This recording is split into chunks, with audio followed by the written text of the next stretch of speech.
Of the Hive, Chapter 3, Part 3. Cadista stepped aside as the alicorn tried to mix haste and composure into a race to stand before her protege. This is between them, not me. Celestia bore 2 full saddlebags bearing Twilight's cutie mark, with the stars behind the purple starburst still being white. Celestia and Twilight stopped 3 feet away from each other, with Celestia doing everything in her power to keep from wrapping her forelegs and wings around Twilight in a crushing hug. Do you remember me, Twilight? Please remember something about me.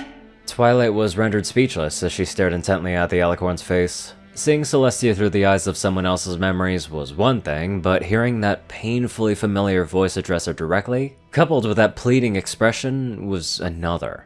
Twilight could feel the alicorn's hopefulness that she would be able to see even a faint spark of recognition. Cadista stepped back a bit. I'll leave you two alone. The alicorn curtly nodded her gratitude while keeping her gaze on Twilight. With a silent command, Cadista and her drones left the chamber. Celestia risked breaking her regal image and sat down on her belly in front of Twilight so she would be eye level with her. Do you remember anything at all about me? Twilight found her voice after seeing Celestia's eyes mist over and hearing the emotional warble in her speech. I saw a memory of you right before I was placed in the chrysalis. She winced as pain lanced through her brain as she held a hoof to her temple. In a vain hope that she could trigger Twilight's memory, Celestia abandoned her usual rigor posturing and unbuckled the saddlebags before running forward to embrace the young mare in a tight motherly hug. Oh, Twilight, I'm so sorry this happened. I should have never let you go.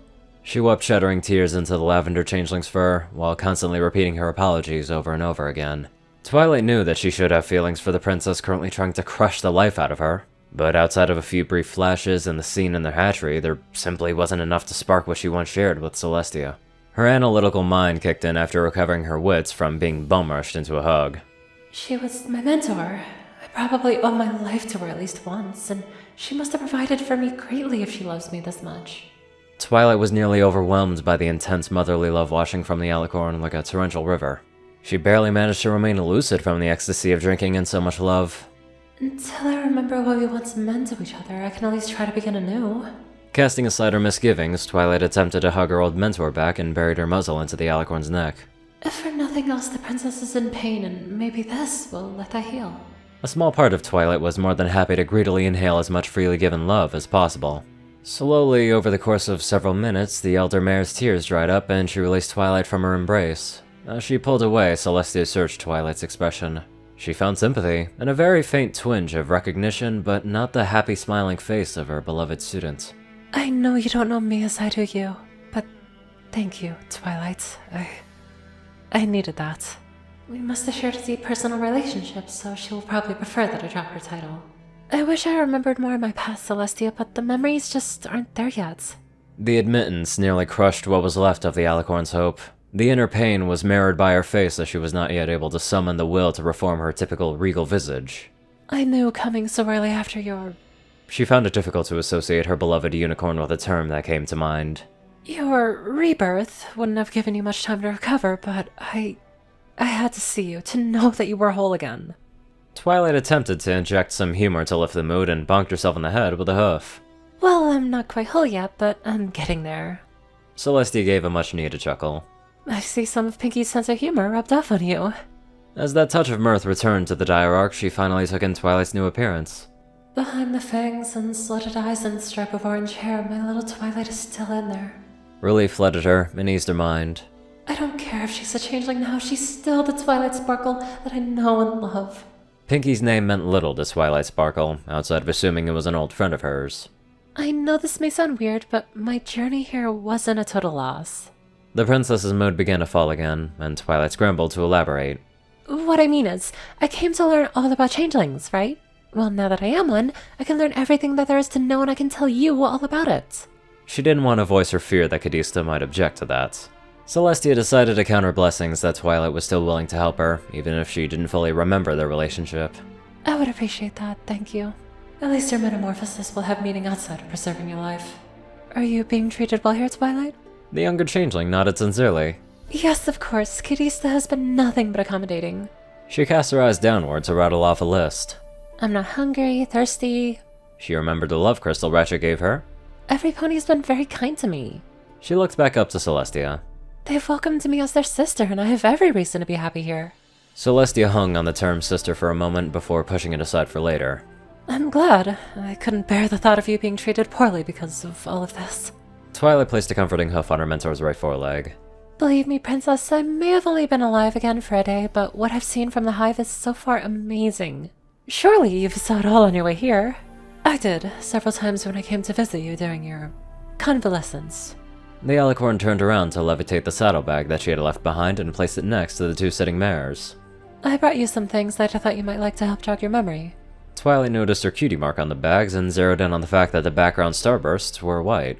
The alicorn withdrew several books, scrolls, and a few purple and green candles, and a photo album. Twilight eyed the books hungrily, and pouted slightly when Celestia started with the album that had the words "over the years" written on its cover. She cracked it open to a bookmark. Two pictures dominated each page. The one on the left was a picture of Twilight as a filly with her parents and brother all standing together. The scroll denoting Twilight's acceptance into the School for Gifted Unicorns was floating beside the exuberant young pony in a lavender glow. The one on the right was of a much older Twilight with her 6 best friends crushing each other in a group hug. Twilight felt a stab of familiarity from it all and couldn't decide which photo to focus on first. Knowing that Twilight's most recent memories would be of her friends, the alicorn started with that photo. She pointed at a list of names at the bottom of the page. Your friends and family went through your old photo album and put names and dates around the pictures. Twilight yiped at finally having names to put with the faces in her memory. I've seen them before. Rarity, Applejack. She had a look between the faces on the picture and the legend below it to link the names. Pinkie Pie, Rainbow Dash, Fluttershy, Spike. I saw some of them in my dream last night, but I couldn't tell who they were. They were your best friends in Ponyville. Celestia drifted her hoof over to the other picture. And this is your... She hesitated, before saying family after recalling what Twilight had referred the Hive to as the same thing. They are your first family. Shining armor. The pair pored over the captured memories for hours. Every so often, Twilight would remember a face, a name, or a place. Unfortunately, she was never able to piece together whole events or grasp some people's personalities. But sometimes what fragments she did have painted the events or person in the wrong light, and Celestia tried to connect those that she knew about. They went over a fourth of the photo album before Celestia gave Twilight some of her old favorite books and several letters written by her friends and family. Yet time eventually forced the alicorn to end her visit. By now, both mares were sitting side by side with the unread scroll sitting off to the side. There'd simply been so much of a lost lifetime to share in just the photo album alone. Twilight, I know that this is selfish of me to ask. Celestia began. Her mind told her that she should wait for more of her old self to resurface, but her heart demanded that she at least try. I can take you back to Canterlot or Ponyville. I know your friends and fellow Ponyvillians would welcome you back. She held back saying it, and it would please her greatly if Twilight accepted. The alicorn felt guilt and hope in equal measure. Twilight felt a friendship with the royal alicorn. Unfortunately, it wasn't the same one that she used to have, but one built from scratch, as they shared her lost memories. She mulled over the offer carefully. It's obvious I had, or have a place back in Equestria, but... Twilight's face turned grim. I'm sorry, Princess, but I can't accept your offer. Going back now would make all of the pain and suffering that you and my friends went through meaningless. Even worse, with me being a changeling, my very appearance will always remind you of that pain which would never have a chance to be vindicated. I came here to learn about changelings, and that's what I'm gonna do with a second chance at life. Twilight's words cut the alicorn deeply, and only her countless years of experience kept that new pain from showing. Twilight placed a carrying hoof over Celestia's foreleg. For better or for worse, Celestia, I am a changeling now. And until I can figure out what that means to me, my place is here with my brothers and sisters. The Diararch had suffered many goodbyes over her long life. The hardest of all had been the banishment of her sister. This was a close second. At least I know for certain that Twilight's spirits remain intact. Your life is your own, Twilight. I will not take that from you, even if it pains me not to. She paused to recollect herself. There is one more thing that I need to give you, Twilight. The princess levitated one of the forgotten circular candles and placed it in front of Twilight. It was made of a light green wax 3 inches in diameter and half a foot long. This candle was made from some of Spike's donated scales. Instead of normal fire, creates a small flame of dragon fire. If you ever wish to write me a letter, burn it with this candle and it will appear at my side. Any letters that I write back to you will appear next to the candle. Twilight took the gift in her orange magic and floated it over to sit between her forelegs. Thank you, Princess. I can't remember our old relationship, and I know I probably will in time, but until the day comes, I would be honored to forge a new friendship with you. I'll write at least once a week. The alicorn smiled weakly. I would like that very much. She stood up and stretched her wings to get the stiffness out of them. I wish you well, Twilight Sparkle. The lavender mare got to her hooves as well. And I wish you the same, Princess. Have a safe trip home. The white pony smiled warmly as she walked over to her escorts. After climbing into her waiting chariot, she waved farewell to Twilight, who had followed her to the balcony. She then waved from the ground until the golden chariot passed through the shield dome and slowly vanished from sight. Twilight took a deep breath, pressing a hoof to her chest and moving it forward at the exhale. I think that went well. Buzzing wings behind the mare made her turn around to see a male drone collecting her gifts and presented the saddlebag. I figured I'd save you some time while you washed your leave and repacked your things. Oh, thanks. He nodded while flying to her side to put it on her back. Mother will be glad you decided to stay, sis. Once it was secured, Twilight turned to face him. Well, this is my home after all. She said with a sense of finality. But yes, I'm sure she will. Speaking of which, I'd better go see her. Without further preamble, Twilight shakily climbed into the air with her burden, and slowly started making her way towards Cadista's chambers. The drone chided himself at seeing her struggle with the heavy weight. What was I thinking, letting her carry that much? He summoned another nearby sibling for assistance, and took to the air before quickly chasing her down. That's a really heavy load for a recent reborn. Why don't we take some of the weight off your back? With her wings already feeling strained, Twilight dropped to the ground. I could use the help, thanks. She smiled at her sibling's thoughtfulness. The two drones hefted the books out of her saddlebags while the female drone spoke. Like my work boss always tells me, nothing is particularly hard if you divide it into small jobs. Both of her siblings took the heavy tomes in their forelegs and followed Twilight all the way to the Queen's chamber. The doors were open, so the trio entered without needing to announce themselves, as Cadista felt their presence in the blink. She drifted back out of her communion to speak with the Lavender Mare more personally, as the two drones dismissed themselves. Well, the palace isn't under siege by a furious alicorn, so I take your meeting went well. She said with an attempt at humor. Twilight removed her bags and levitated her belongings to the side of the door. It did. She smiled a bit at the humor. I believe we came to a reconciliation of sorts. She started walking towards her queen, who got up from her couch to be face to face with the purple mare. Twilight became a little apprehensive about what she was going to say next. I know my place is here with my brothers and sisters, but I would like to reconnect with my old friends and family at some point and visit them in Equestria. Cadista smiled at the sentiment. Family is paramount to every changeling, my dear. Once your connection to the hive mind is complete, I think it would be a good thing that you visited your first parents. She bent down to be eye level. Let them know that you being a changeling doesn't change the fact that you are Twilight Sparkle. The lavender pony grinned happily. Ratchet was right, we are lucky to have you as our queen. She leaned forward and nuzzled her matriarch. Cadista was caught off guard by the physical display of affection and was unsure of how to reciprocate. After a few moments, she opted to wrap her hesitant foreleg around Twilight and pat her mane. We may have changed your body, Twilight, but I think that you'll end up changing us more than we ever did to you. Twilight separated from her elder with a slightly worried look. I sort of promised Celestia that I would write to her about changeling life. Is that okay? Cadista climbed back to her hooves. I made the agreement to share my culture with Equestria before all of this happens, and I will certainly not go back on my word now. Just don't share our engineering and alchemy secrets. You can tell her about our technology, just don't go sharing schematics and formulas. Twilight was just happy that taking the initiative like that wasn't met with a reprimand. The conversation lulled as Cadista let Twilight choose if she wanted to share any more of her talk with Celestia. Privacy was not a foreign concept in Cadista's hive, and if Twilight wanted to keep her own counsel on the little details, then she would leave that matter be. Twilight spied Ratchet's crystal sitting on the brass end table where she had left it last night. Oh, that's right! She focused on the hive mind and tried to announce a request to be heard by someone other than just her queen. Cadista was halfway to her couch when she heard the request. The oddity of it made her turn around with bemusement written all over her. Why would you want 19 empty love crystals? Twilight wrapped the distant crystal in her orange magic and pulled it over to her. I don't know what it cost you to save my life. I mean, besides worrying about potential war with Equestria, but I'm sure my rebirth was taxing, especially considering what kind of changeling I am. The physical differences between herself and the average drone did not go unnoticed by Twilight. Most noticeable of all was that Cadista and Twilight's eyes were unique among the hive. I want to carry my own weight, and I want to start with this. Twilight was brimming with Celestia's love as she held the empty crystal to her horn and carefully refilled it back to its original pink glowing luster.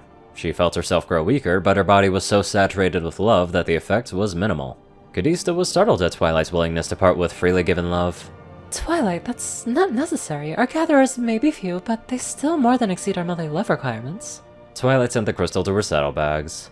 I have to return the favor. Cadista, how long was I in the chrysalis? The queen scowled at Twilight, draining herself. Almost 2 months. Twilight faced her matriarch with determination etched into her grimace. And when did I start needing love? Cadista knew where this was going. Barely over a month ago. Then I have a lot of time to make up for. Cadista felt the need to draw the line and sent out a countermand to Twilight's request. If you want to contribute to the Hive, there are more productive ways for you to do that. Yes, it's true that your transformation was greatly taxing on our love surplus, but that's why I increased the number of gatherers right after you entered the chrysalis. Let them do their job so you can do yours. Twilight frowned, but didn't object after being given a way to repay the debt that she felt she owed. Yes, my queen. Kadista had to give the young mare a notch of respect for knowing when formality was required of her. Then, can I get started on making my contributions today? Kadista glanced at the large clock on the wall by the large bronze and steel doors. Your commitment is to be commended, Twilight. I do not fault your enthusiasm, just your chosen method. Twilight's mood lifted at the praise, and a small smile returned to her. Seeing that you have a strong affinity for scholarly pursuits, I want you to appreciate Under Chief Engineer Sprocket Altair. It is time for the midday meal, so go take a lunch and then find Sprocket. Kadista recalled how Twilight just made a deliberate request via the hive mind. I trust you know how. I do. Very well. Kadista dismissed her with a gesture, so Twilight made for the exit, but not before going over to Celestia's gifts. Having no time to place them on any furniture, Twilight opted to leave them on the floor. The disarray of her belongings irked her, so she used her kinesis to organize everything with the books in alphabetical order, the letters stacked behind them and the candle on top. The photo album was then propped up against the books. I'll take the time to read the letters after work. Twilight eyed her saddlebags. I might be given books to study, so I'd better bring them with me. After donning the burlap container, she flew off and out of the palace. She had one place that she needed to visit before going to the closest food court. After a quick query amongst the links, she was directed to a small tailor store that was built for making modifications rather than new products. Twilight found two of her sisters gossiping while mending some protective jackets. Work amongst machines were not always safe and definitely not clean. It was much easier to wash clothing than it was to scrub stains out of one's fur or wings. They stopped chatting when they saw the lavender mare arrive. Excuse me, can I get a quick alteration done? Depends on what you need and how fast you want it. The gray mare to the right replied. Twilight exercised her voice through the link to convey her wishes. The other drone got out from behind her workbench. That won't take long, 3 minutes tops. Twilight levitated her saddlebags over to the mare's waiting foreleg. I appreciate it. It turned out to only take 2.5 minutes for the tailor to return. There you go. And it's dry, so you don't need to have to worry about running. Twilight brought the bags over in her magic so she can inspect them. The cutie marks that decorated the bags had white starbursts dyed to a vibrant orange to match the marks that adorned her flanks. She smiled at the sight of it.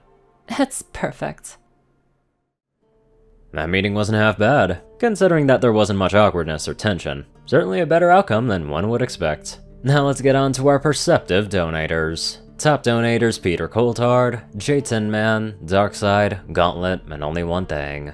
TacoCat598, Zar630, Strix, Rayden, Narwhals, Blackmoonheart, Drake Lovedragon, Pastel Skies, Austin Roland, CrazyKiller557, Stu Hex, Will, Omicron Lyre, Dospo, Delta Omega, Jack Cadge, RuneScythe9852, Madman Stan, Leslie Perkett, Hunter Norman, Stephen Bingham, LineGod12, Sorcerer Constantine, Hut Zaza, Lifegiver, and many more beautiful people. Thank you all so much for watching this video and live life to the fullest.